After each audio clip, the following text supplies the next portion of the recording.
Hi, AP students. Happy Tuesday. As promised, I wanted to post your assignments for the rest of the week today. So that way, those of you that are ready and want to get started early, you have the extra day.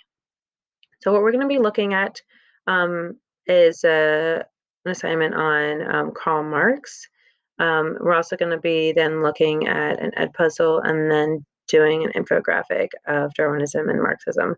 But this is the first assignment, so you're going to be looking through some of these quick notes on Karl Marx, the Communist Manifesto, and just who he was and what he believed in as far as the class struggle. Okay. And then it's just quick one-page notes on him, and then you're going to answer these two questions. And then once you've done that, just scroll down. The second page is just a quick recap on Darwin, and then new information on the Bacterial Revolution and realism. And then you'll answer these two questions here on the chart. So that's your first assignment. So it shouldn't take you very long at all, maybe like 10 minutes max, okay? Once you do that, you're going to go to Edpuzzle, and you're going to watch video on Karl Marx and his criticisms on of capitalism and his ideas about the class struggle. So make sure that you're paying attention. Take notes if you'd like, because you will need this information for our next assignment. There is one question for the video at the end. So once you complete those two assignments, I recommend doing those two first today, just to get them out of the way. Again, the worksheet here on Karl Marx and Darwin shouldn't take you more than 10 minutes, and the video itself is only 9.5 minutes with a question at the end. So that should take you maybe like 15 minutes. So combined, that should be pretty quick. And then you can be ready to start on the larger assignment that is due on Friday. So what we're going to be doing is an infographic. So we're going to be doing an infographic on Darwinism and Marxism. We're going to be using the site Canva in order to create our infographic. So an infographic is a way to communicate information through text and images. I have an example of an infographic here on nationalism and realism, and it does cover Marxism here. So you're going to scroll down.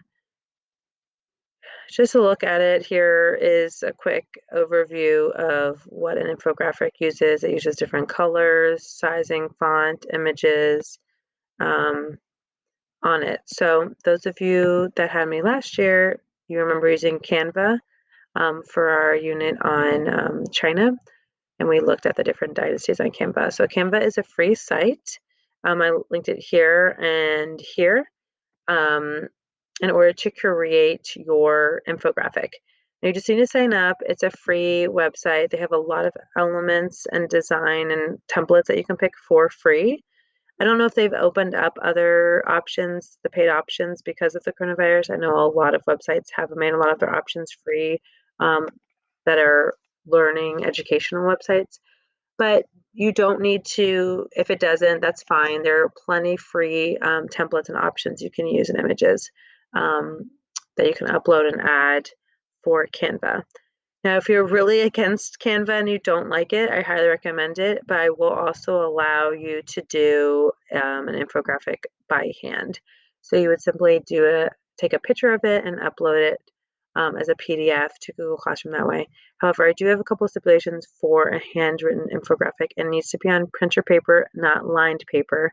It needs to be colorful. It needs to be very neat. Okay. And to be able to read it. The images need to be well drawn. So that's fine. Just make sure that everything looks very neat about it. Okay, Canva's very user friendly. You just got to play around, allow yourself a little time, um, extra time for editing or to move around for the formatting. Okay, so I recommend doing the information on Wednesday, Thursday for the infographic, and then Friday allows plenty of time to play around with the template or editing if you need to. Okay, so when you scroll down, it just goes over the different information that I want included in the infographic. Now I want you to use class material, so things that we've covered so far. So that's the PowerPoint Ed puzzle, the second Ed puzzle you're going to be doing today, and the worksheet. So use those as well as any notes that you have from your textbook, because you have looked at this information before. I know it's been a while, but if you have any of that information, you can use that as well. You can use outside resources, but you have to have a place on your infographic that links those or cites your sources. So you just hyperlink the source at the bottom of your infographic. So if you scroll down to the bottom, just jumping ahead a little bit, I added a bunch of resources for you that I want you to use, or that you can use for additional resources. You don't have to use them. So you use this as a good place to start. Um, I don't want you using Wikipedia, okay, as a reference. However, you could use it as a jumping off point. So like when you type in social Darwinism into Wikipedia, scroll to the bottom, and usually Wikipedia has lots of websites that they've cited themselves, and you can use that as a jumping off point, but make sure that they're credible websites. So if you have any questions about the sources, just let me know and say, is this a good source? And I'll shoot you back a quick message saying, yeah, it looks fine.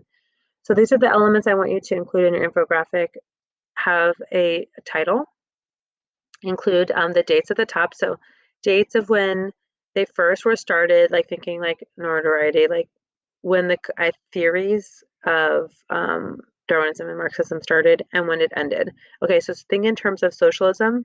Now I know Marxism will see it develop and turn into Marxist theories into communism later on in the 20th century, but really stay in terms of socialism, thinking of the 19th century and early 20th century. Okay, so before leading up to World War One. So you're going to define each theory. Okay, quick definition of what they are, and then how did each theory gain popularity? So what were certain things during this time period that caused both Darwinism people to adapt to it, pick it up quickly? In particular, social Darwinism. You can do both here. So Darwinism in general with evolution, and then social Darwinism, and then popularity and notoriety for Marxism. Okay, and the idea of class struggle between the proletariat and the bourgeoisie. So notable people involved in each theory for Darwinism obviously include Darwin, but you should also include another person who is very big and proponent of social Darwinism, which you should know from yesterday, but Spencer. And then for Marxism, obviously Karl Marx, as well as his associate Engels. Okay, so those are definitely four people that you should be mentioning here. And if anyone else you want to mention, feel free to do that, but you should have at least those four people. And then now how each theory relates to socialism. So thinking social Darwinism, okay. So what events led to the rise of socialism for each theory? So again, thinking in the terms of the time period that we're talking about, what was going on that made social Darwinism so popular, how the movement gained popularity, in particular leading into World War One. You could say events that stemmed off of or used social Darwinism as a justification for certain things. And then socialism when looking at Marxism and all the theories and ideas that Karl Marx had. So why were people really um, why did they see it as popular? Why were they attracted to socialism through the eyes and theories of Karl Marx? Okay, so and then how did the two theories clash, and or how are they different? So looking at socialism from both, how did they clash? Were the people that were drawn to either? Did they have issues with the other theory? So that's what we're looking at when I mean clash, and or how are they different? So how was social Darwinism different from socialism under Karl Marx? Okay, so those are the things that you're going to highlight there. So this will be like the bulk of your information here, and then how did each ideology lose popularity? So we started to see decline in social Darwinism during a certain time period. Remember, thinking in terms up to World War One, we do start to see a decline in social Darwinism. I know it gets picked up later and turns into eugenics, but we don't need to talk about it in terms of World War II. So just in terms of how and why it started losing popularity around World War One, and then the same thing with kind of like socialism and Marxism. And you could talk about here is where you can mention how it started to change and adapt into what later we know as communism. So you can get into that here for Marxism. Now, you don't have to go into this huge side thing on communism with Karl Marx, because that we'll get into that later in the 20th century. But in terms of the beginning, ending around the beginning of the 20th century, really thinking 19th century to early 20th century, and the changing of it from like the socialism class perspective and then into communism. So you can talk about the beginnings of for right here for Marxism. And then when you scroll down, this is the rubric. So the infographic is worth 35 points. As you can see, most of the scoring comes from the detail, content, and historical accuracy, which is 25 points. And then you get 5 points for the use of your images and 5 points for your citations and correct grammar and spelling. Now here is a how to submit your infographic using Canva. Make sure you download it as a PDF and upload it to Google Classroom.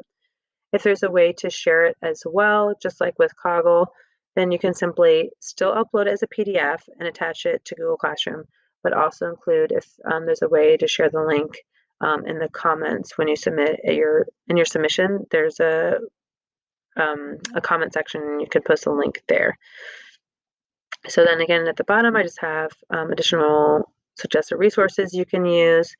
Again, you can use resources outside of the ones I suggested, but make sure it's a reputable source. And if you have any questions on the source that you're looking at, just shoot me a message and I will take a look at it for you. So that is due on Friday. Again, everything has a 9 p.m. deadline. However, they're not considered late as long as you get it in by midnight. So hopefully that's helpful to you. I really still want to post the 9 p.m. deadline because it's required. So try to get it by 9, but again, it won't be late if it's in by before midnight, so 11:59. That way allows you a little bit of time in the evening. I know some of you just prefer doing things in the evening, so you have that time. So again, I would recommend starting with this worksheet. Okay, shouldn't take you more than 10 minutes. Then the ed puzzle, get those two out of the way, and then you can have the rest of the time to work on your infographic. If you have any questions, remember shoot me an email, text, or send me a DM on Instagram. I hope you have a great day. See you soon. Bye.